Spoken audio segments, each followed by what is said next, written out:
Elamy Consulting is a full-service agency that provides business strategy and creative support to help your brand grow as your business MAP, mentor, advisor, partner. Their goal is to help you optimize your brand and drive sales by innovating like a startup, executing like a corporation. Elson Yeung is the founder, brand, and business consultant, the L in Elamy.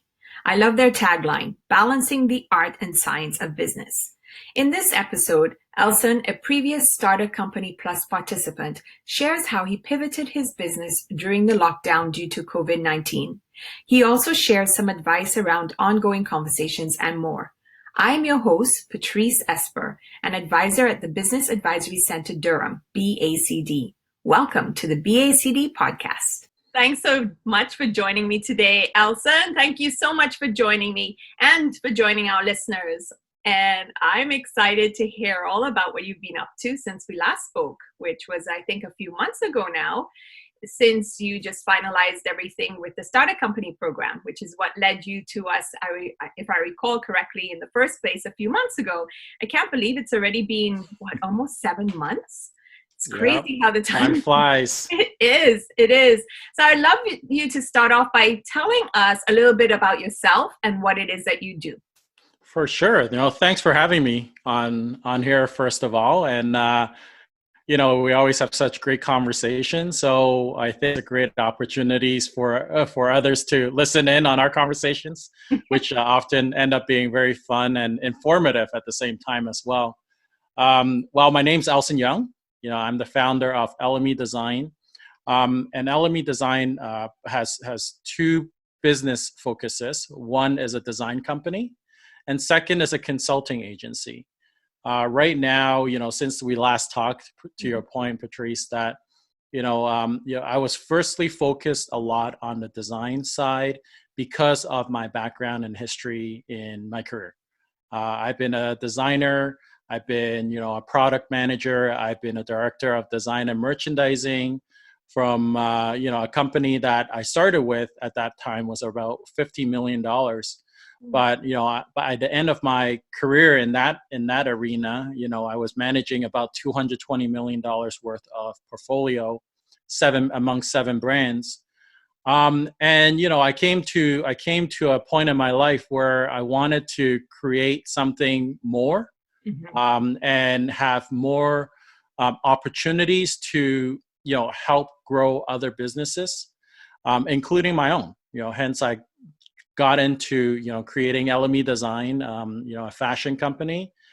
And really, my expertise led me very organically into the world of brand and business consulting, having had that experience. And as we face our current times with the pandemic and change in business operations, my consulting business actually started picking up a lot more. There were a lot more interests to talk to me, to help companies in different respects, right? What happened? So what was happening just before lockdown? Because you talked about the design part, and I know the consulting was sort of in the back burner, and it was something, you might pursue it parallel, but definitely the design there was some momentum building. For sure, yeah. So and then there was that adaptation that had to take place. So if you could then be more specific as to what was happening just before lockdown. Yeah, no, that's actually a very interesting part of the story. Yes. When we met, right?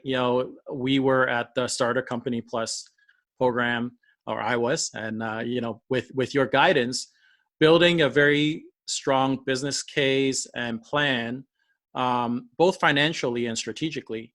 And, as we were finishing up that program, there was a lot of momentum because of the specific things that you had asked us to focus on and the program had required us to focus on, including getting into, at that time, I was more only e-commerce.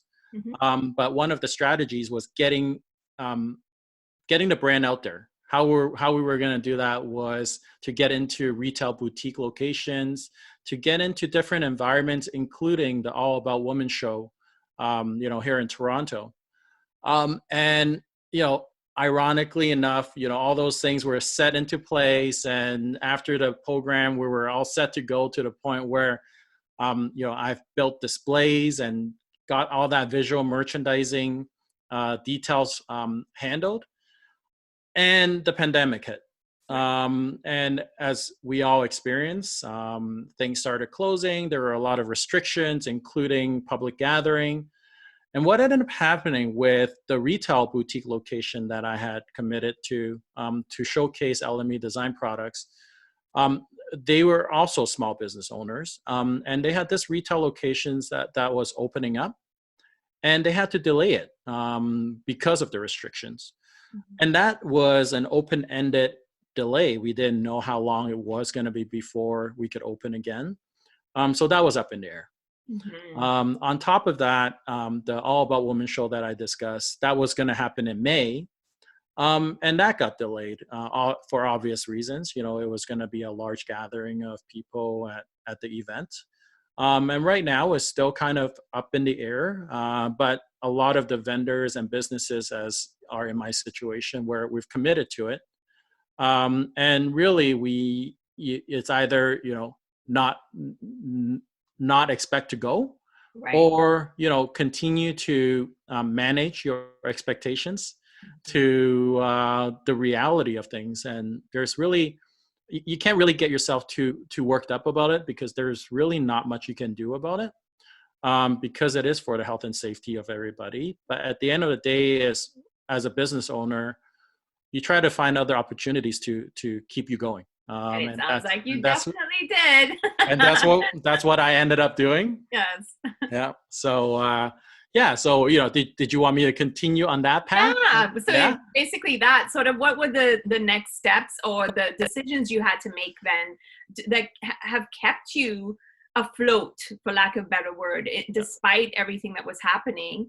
You held on. You're still here, and you're still actively engaged in the business community, and big things are happening. So So what sort of steps did you have to take, or that pivot, right? As they say, pivoting.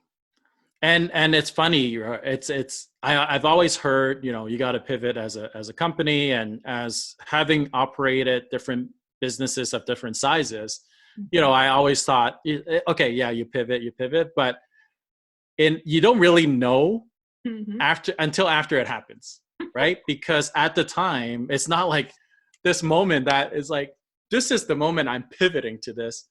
Because especially as a business owner, as an entrepreneur, you got to continue to have conversations, explore your opportunities.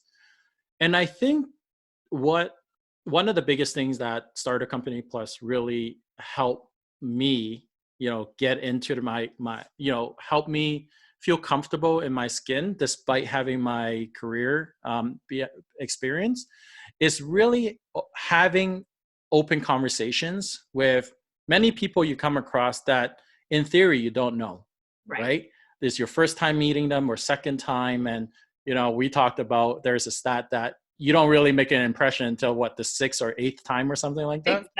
Exactly. So, I think that's one thing that I really learned to adapt, is really be open and have conversations. And a lot of the current opportunities that have not only kept me afloat, but I would say, I'm prospering from it, was started with a simple conversation that I look back nowadays, talk about pivot. If a certain simple conversation didn't happen, it would have never led to the current state. Right. And it's, I probably had hundreds of those kind of, small conversations that could have not happened, but one out of them happened, or two out of them turned into something. And I think that's one of the biggest things that I've taken away from this is you can't be too set in your way as an entrepreneur and expect to do things or have things happen a certain way, because you're just restricting your own opportunities at that point. And as you know, in addition to pivoting Elamy Design into more of a consulting agency or having more focus on that side, in addition to other business ventures that I included myself in, has come out of that mentality of let's talk about it, I ended up sharing similar strengths and concerns, or drive to solve a certain problem that was out there, Right. as other people that were as engaged as I was. And at the end of the day, in business, you got to work with people that you can complement each other in terms of your abilities, but at the same time, you can work with each other effectively as well. And you can't really, especially in new friendships or relationships, you don't really know that until you have conversations with them. With the conversations. And it's funny that you mentioned that, because I think it's something that you almost have to, you change that mindset. I always say to people or clients, and when you're first approaching, it's not about that direct sale, because you can't know what's to sell them just yet. First, you have to assess, do they really have that problem? Validate the problem, assess their needs, and then present potential solutions. Ideally, and like you're saying, especially based on what you're saying in the consulting basis, as it becomes part of their problem solving. So you're not necessarily providing them the solution totally. It's helping them develop and discover that solution for themselves, right? Like Yeah.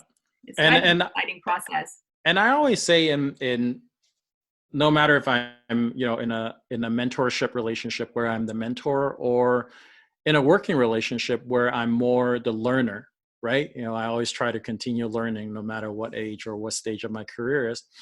I think the main thing I always end up leaning back on is the fact that you can never assume. Right. Don't ever assume. No matter what the conversation is, don't assume that the other party already has everything figured out. Don't assume that the other party knows more than you do, because most cases they feel the same as you do in your current situation. And when you get that roadblock out of the way of assuming answers or solutions or whatever, when you get that roadblock out of the way, you just feel there is more forward momentum, right? There are less restrictions, and don't be afraid to ask the question that's already been asked 100 times, because you're asking it obviously because you don't know the answer, right? So it might have been asked 100 times, but you want to know the answer and you want to get caught up with everybody else, and that doesn't happen when you start assuming people around you also know the answer. That doesn't happen when you assume that that's a stupid question. That's what it means to not. There's no stupid questions. I was right? just going to say exactly. You've got to find the answers for yourself. You may have to change the way you're asking the question, but definitely keep asking until you understand, for sure. Yeah. Sure. And with that, then, what would you say? What's next for Elamy Design? Then, what's happening in, say, the next month or two? We won't go too far because the uncertainty still exists to some extent, right? Yeah. With Elamy Design, I'm fortunate enough to have both sides of my business focus having some success. On the fashion design side, our collection is in the retail boutique store in Bowmanville that I talked about earlier. Markets by Dream Day is the location. Is Sarah, the founder, the CEO there. She's done an amazing job with the store that already exists in Brooklyn, and Bowmanville is the second store. And it all started with a dream. It all started with a dream of hers that she wants to create a space where local designers, local brands, Canadian-made products can be presented in a certain manner that it's not going to cost an arm and a leg to get into the game, right? So, there are different scales of businesses that are involved there. But the great thing about it is there's a variety of products that you can shop when you go into Markets by Dream Day. And they have great staff. They, talk about pivot and the pandemic and how that's affected the business.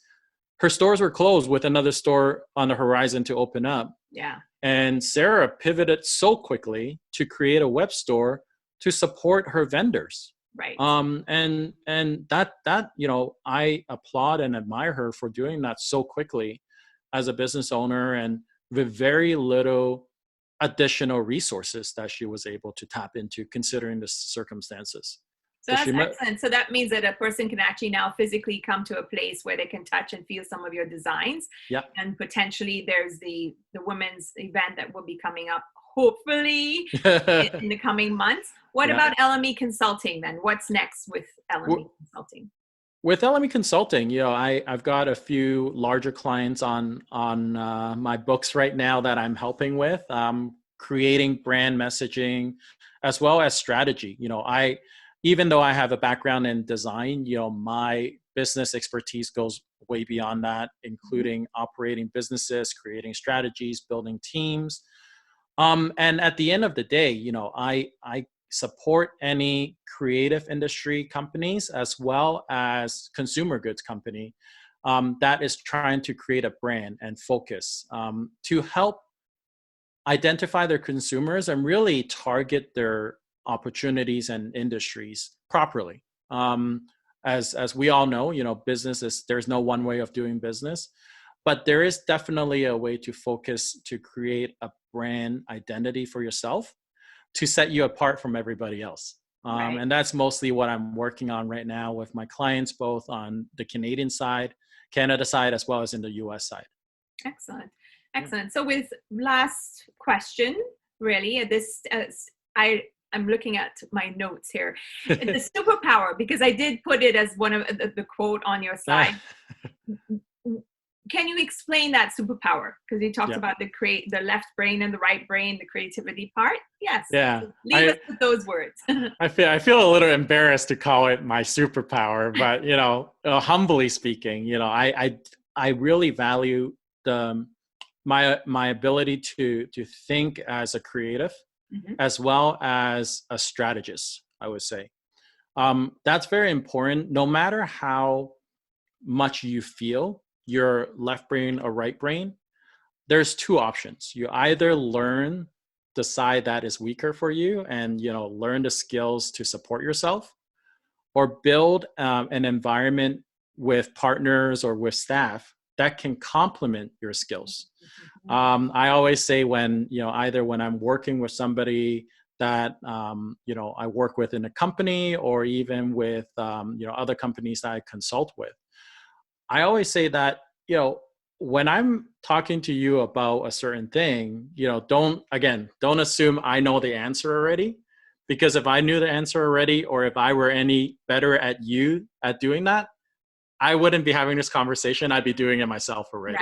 Right. So it's really important to, identify, no matter if you're more creatively driven or strategy driven, the main thing is how to utilize your skill set and when to know that you're not strong enough in certain things. And I think I have a better view of that from my career experience. Having gone through different environments and companies where I needed to use both sides of my skill sets. Right. And I do pride myself on that. At the same time, I am conscious of the fact that that's not the case for everybody. And when I consult with somebody to really help them identify and understand which side they are stronger on, and how they can best utilize their resources to support what they're not strong in. Right. So you help them with that assessment and that process. Absolutely. Elson, thank you so much for sharing some time with us today, and also sharing some of those words of wisdom in the sense of your learnings, especially in these unprecedented times. And I say unprecedented, in our time, we've never experienced this before, right? Exactly. Generationally. And with that, I want to say to everybody who's listening, feel free to share these. If you gain or take away some value from it, share it with others that you think might be interested, that might be looking to find out more, to learn from others who are currently living their dream or walking that talk of business ownership and entrepreneurship. Feel free to share these, and we've got lots more on our social media pages, on the YouTube BACD channel, and more. And we would love for you to continue our journey and learn more about these spectacular individuals who are making changes in the world and creating positive impact all around. So again, Elson, thank you so much to our viewers, to our listeners. We hope you'll join us again next time. Thanks, Patrice. You're very welcome. Bye for now.